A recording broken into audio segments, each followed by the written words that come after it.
Pacifica, this is Democracy Now!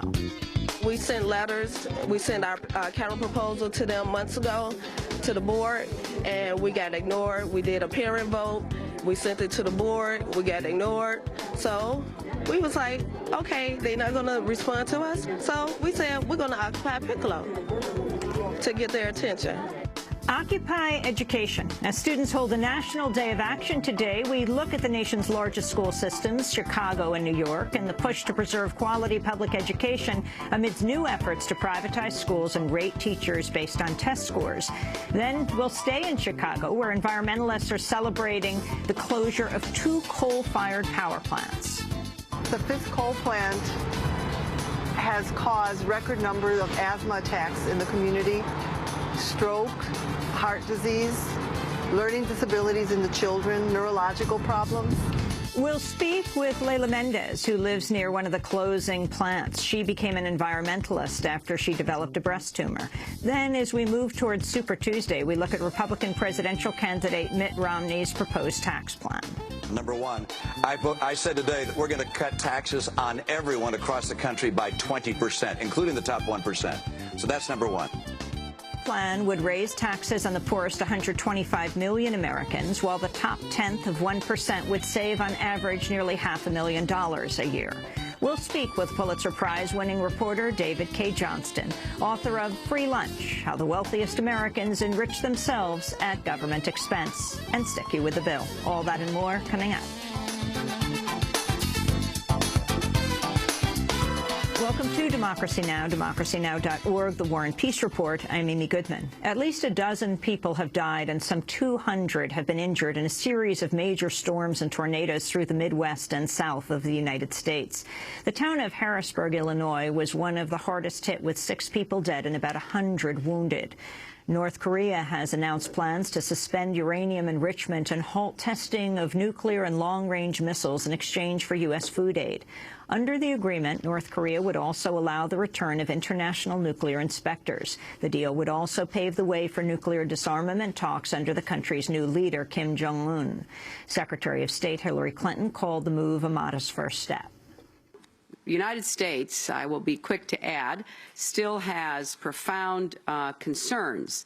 But on the occasion of Kim Jong-il's death, I said that it is our hope that the new leadership will choose to guide their nation onto the path of peace by living up to its obligations. Today's announcement represents a modest first step in the right direction. We, of course, will be watching closely and judging North Korea's new leaders by their actions. The U.S.-led NATO coalition is coming under continued attacks inside Afghanistan in the aftermath of last week's burning of the Quran by U.S. troops.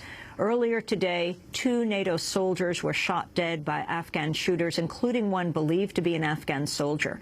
If confirmed, it would be the latest in a number of attacks on NATO service members from within the Afghan military ranks. The United Nations Human Rights Council has voted to condemn Syria for potential crimes against humanity and the crackdown on rebel fighters and opposition protesters. 37 states voted to back the measure, with 3 opposed, including Russia and China.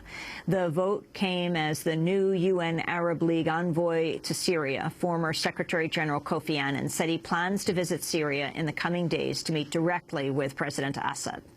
We haven't been in touch for a couple of years, and so I will not presume anything. We will make the demarches, and time will tell. But I would plead with him that he should engage, not only with me, but with the process that we are launching today. Thousands of people marched in the Haitian capital of Port-au-Prince Wednesday to mark the 8th anniversary of the U.S.-backed coup that overthrew President Jean-Bertrand Aristide. On February 29, 2004, Aristide was forced to flee Haiti in what he called a kidnapping by the U.S. government. He was forced into exile in the Central African Republic and ultimately winded up in South Africa. He finally returned to Haiti last year after a more than 7.5-year absence. You can go to our website at democracynow.org to see that journey home. The media giant News Corp has announced James Murdoch, the son of Rupert, will step down as executive chair of subsidiary News International. James Murdoch has headed News International during the phone hacking scandal that's engulfed his family's media empire. He'll continue as deputy CEO of News Corp, but will no longer oversee the company's newspapers. Instead, Murdoch will move to the United States to oversee News Corp's international television holdings. Critics have speculated the younger Murdoch could be making the move to avoid scrutiny over the hacking and possibly even prosecution. British Labour Party leader Ed Miliband said the hacking scandal highlights the need to limit media consolidation. I certainly think it's right that James Murdoch has gone, but we've got to ask why this culture of corruption was able to develop at News International. And the reason was that News International thought it was too big to be challenged, including by politicians. That's why we need new rules in place at the end of all this process so that one organization can't control that much of the newspaper and television market. The Israeli military has raided 2 Palestinian television stations in the occupied West Bank. Employees of Watan TV and another station affiliated with Al-Quds University say Israeli troops seized broadcast equipment and computers in overnight raids. Israel says the stations were interfering with air traffic control frequencies, but Palestinians say Israel's committing blatant censorship. The whistleblowing website WikiLeaks has revealed the Department of Homeland Security began monitoring the Occupy Wall Street movement soon after its inception last fall. An internal Homeland Security report from October describes Occupy Wall Street as, quote, a significant challenge for law enforcement. The report also contains information apparently gleaned from Occupy-related Twitter feeds and progressive websites, including the Daily Kos. It was released as part of the 5 million leaked emails obtained from the servers of the private intelligence firm Stratfor. In other Occupy news, at least 10 people were arrested Wednesday in a march on the New York headquarters of the pharmaceutical giant Pfizer, as well as branches of Citibank and Bank of America. It was the second consecutive day of protests for Occupy Wall Street activists seeking to re-energize the movement heading into spring. A federal judge has barred Arizona from enforcing a provision of its infamous anti-immigrant law, preventing motorists from blocking traffic as they pick up day laborers looking for work. On Wednesday, U.S. District Judge Susan Bolton issued a preliminary injunction against the provision based on what she called the likely success of it being ultimately overturned. New Jersey Governor Chris Christie has harshly criticized the New York City Police Department for spying on Muslim neighborhoods inside New Jersey and hiding it from local officials.